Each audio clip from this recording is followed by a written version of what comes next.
Hey, thanks for making it to Veterans Info Tep. I am glad you made it. I got two videos that I'm going to do on this to get the word out. This is breaking news from the VA, and the question here is, are veterans going to suffer from this move by the VA? So breaking news here from the VA, and let's jump into it. Before we do, though, I want to throw out a special thank you to Mark Kuhn, 5638. Mark Kuhn, thank you so much for that super comment, super chat thing. I really do appreciate your support very much. All right, so let's jump into this. I'm going to pull it up here and come straight from the source, and let's dive into it. The VA to reduce staff by nearly 30,000 by the end of fiscal 2025. Fiscal 2025 is the federal fiscal year that they're talking about, which would be by the end of September. We are in July, so you have August, September, and that is it. This just came out July 7th, 2025. I'm sharing it with you here today. Wanted to get this out to you in the morning versus actually on the 7th, so the morning of the 8th, to let everybody jump into it here. Any case, hit the thumbs up, subscribe, share with a friend, all that good stuff. I truly appreciate it. Every thumbs up, every minute watch really does help the channel expand its reach, which is what we're trying to do here. Because look, if we don't know what's going on, how could we even say anything or have a position? If you're concerned, reach out to your congressional member. 30,000 is not 80,000, so there's that. Now, the question is, what can we see happening? There's a whole, I guess, a decent size press release here that I'm going to read and go through and see what we can kind of dismantle and see what we could be expecting. Like I said, I'm going to do a couple videos on this, so this will be the first read, and then I'm going to do the second one as well with a little more information. So the reduction achieved through normal attrition, early retirement. Now, okay, I get it. So normal attrition, right? People that are just quitting because they're quitting and you're just not refilling that position. There's a couple different things that happen with that. Okay, so one, on the far side here, you have people that may have attrited anyway, right? They found something better that they like better, whatever, they moved on, they don't like working at the VA. Then you're going to have people who are attriting because I'm guessing there's a lot of stress around the employee workforce on, am I even going to have a job anyway?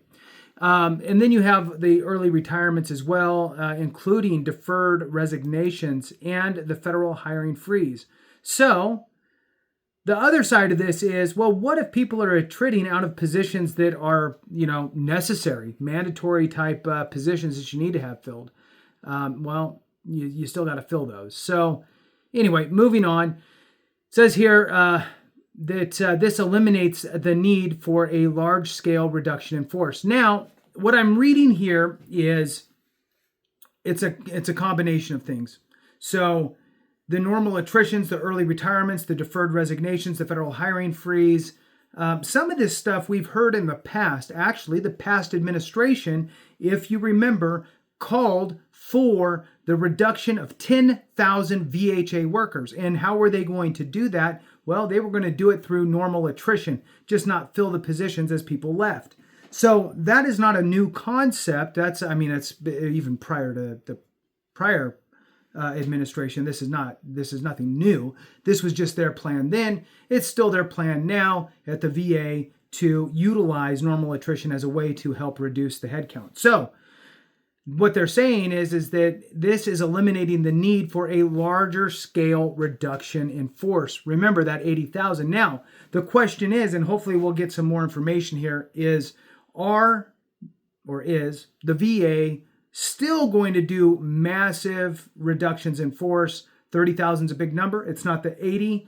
They're talking about normal attritions and that type of stuff and early retirements kind of as a way to also make that number bigger. My question is 6 months down the road, are we going to be looking at another 20,000 or so? It's hard to say at this point. Let's see what they have to say. I'll read through it and then try to give my thoughts at the end here, unless something is just really pushing. All right, the Department of Veterans Affairs today announced it's on pace to reduce total VA staff by nearly 30,000 employees by the end of fiscal year 2025, eliminating the need for a large-scale reduction in force. Again, doubling down on not 80,000, which also, I guess, in the background is, and I've talked about this in the past, is the secretary drawing a line and saying, look, this is kind of where we really need to be. I get that you want, a certain percentage across the federal government. However, VA, we can only move this far. I'm just curious. All right, so let's dive in a little deeper here. All right, so it says here that while the VA has been considering a department-wide RIF, reduction in force, to reduce staff levels by up to 15%, employee reductions through the federal hiring freeze, deferred resignations, retirements, and normal attrition have eliminated the need for that RIF. This could be good news. Let's move on. The numbers actually break down like this. VA had roughly 484,000 employees on January 1st, 2025, and 467,000 employees as of June 1st, 2025, a reduction of nearly 17,000. Between now and September 30th, the department expects nearly 12,000 additional VA employees to exit through normal attrition, voluntary early retirement authority, or other deferred resignation programs. Now, I think that part of this is attrition itself is probably, maybe higher than normal due to all the circumstances at hand in this climate of reduction, right? So that's probably helping. Now, for those that don't know, Stan's in the background. I don't know if you can hear him. That's my rooster. I have a rooster. He's a little bit far away, so maybe you don't hear him, and that's cool. All right. VA has multiple safeguards in place to ensure these staff reductions do not impact veteran care or benefits. All VA mission critical positions are exempt from the DRP, that is the Deferred Resignation Program, and VERA, and more than 350,000 positions are exempt from the federal hiring freeze. Meanwhile, VA performance continues to improve under President Trump and Secretary Collins. There's a few bullet points here. Let's go through these.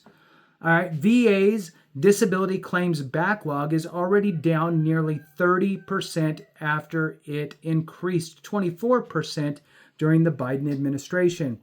Now, look, regardless of what side of the house you're on, Republican, Democrat, look, I'm veteran focused here. And I would say that the PACT Act generated more claims, which by default creates more backlog. Get through those. It's a big wave that comes in, and then it kind of dissipates and falls down. You're not getting that same consistent amount of claims being filed as you did the first year or two. So there is some of that, I think, in there. VA is processing record numbers of disability claims, reaching 1 million claims processed for fiscal year 2025 on February 20th, and reaching 2 million claims by June. Both achievements were done in record time. Now, that is something that you could clap your hands to for sure, because that is the day-to-day activities, if you will. All right. VA has implemented major reforms to make it easier for survivors to get benefits after serious problems during the Biden administration. Now, I will agree with this, that moving the survivors kind of team into the secretary's kind of purview, if you will, really puts a focus on that, as it should be. I think that was a good move, and I'm glad that happened. For those that don't know, I did do a video on that. I don't know how long ago, and I can't remember what it was called, but I did talk about it, and I remember it, and I'm glad that happened. All right, so moving on. VA is accelerating the deployment of its integrated electronic health record system after the program was nearly dormant for almost 2 years under the Biden administration. VA is phasing out treatment for gender dysphoria. Frankly, this common sense reform should have been done years ago, but only President Trump and Secretary Collins had the courage to do it. Last two bullet points here. VA ended the DEI, that would be diversity, equity, and inclusion at the department, reversing the division divisive Biden-era policies and stopping more than $14 million in DEI spending. I don't, look, I get it. It's such a world out there.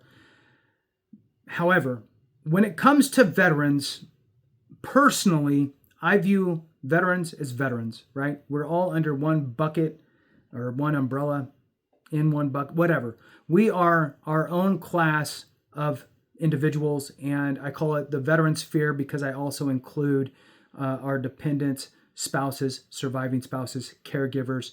We are that bucket, right? And I don't think that we need to segregate it anymore. I think that personally, I think that we just need to look out for each other and help each other. Now, with that being said, I mean, if one of our brothers or sisters needs some sort of something, well, then they need some sort of something. And how that happens, I don't know.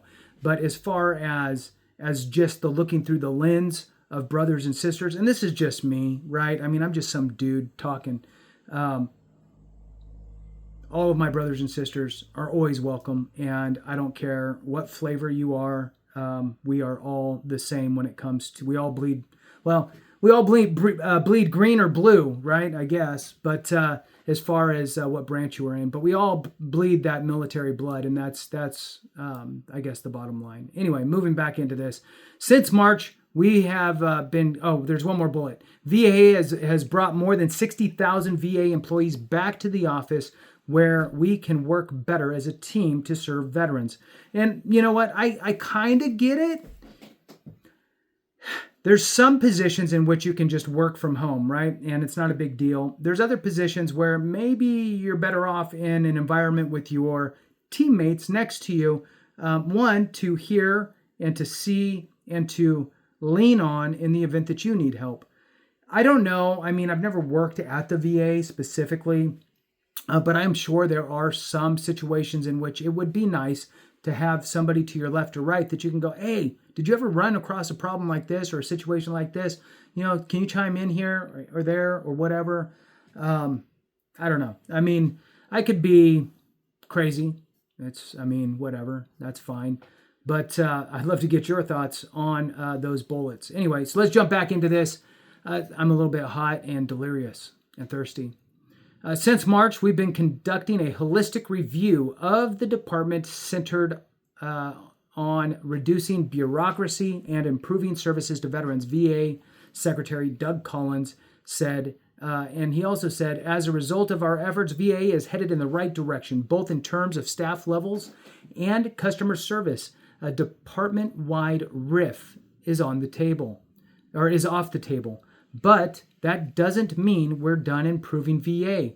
Our review has resulted in a host of new ideas for better serving veterans that we'll continue to pursue. That we will continue to pursue. So again, he's saying here, look, a department-wide RIF is off the table. Go figure, right? So again, this goes back to what I had said a while ago, which is I believe that he will draw a line in the sand somewhere that says, like, look, this is where we can go. We can move to here, but no further because it's going to jeopardize our services, right? And jeopardize those who we serve. And I think that is what is happening and what has happened here. Let's move on. VA is currently exploring a number of additional reforms to improve operational efficiency and service to veterans, including, and there's 3 bullet points here, and that'll wrap it up. Today, the Veterans Health Administration, Veterans Benefits Administration, and National Cemeteries Administration all run duplicative and costly administrative functions that can be centralized or restructured so they can each focus on their core missions of healthcare, benefits, and burial services, respectively. To that end, VA is reviewing the centralization of support functions to streamline operations and improve support to veterans, including areas such as police, procurement, construction, IT, budgeting, and others. For those that don't know, yes, the VA is a 3-headed monster. Again, VHA, that's your healthcare administration, all your hospitals, clinics, vet centers, and so forth. Then you have The benefits administration, that's where you go get your disability compensation, VA pension, education benefits. Champ VA gets processed through there. So there's a lot of moving pieces. Then you have the National Cemeteries Administration, obviously speaks for itself. Moving on, last two bullet points here. VA operates 274 separate call centers that are not connected to one another. A centralized call center with modernized systems would lead to quicker and better service for veterans and could be run with fewer staff members. VA, last bullet point, VA has a proven payroll system that processes paychecks for more than 200,000 VA employees, but some 50 VA medical centers still process their own payroll. VA is already working to consolidate payroll for all employees under the VA time and attendance system, which will save time, money, and resources. With that, thank you so much for watching. I appreciate you very much. Have a great one, and remember, if we don't take care of each other, something went wrong.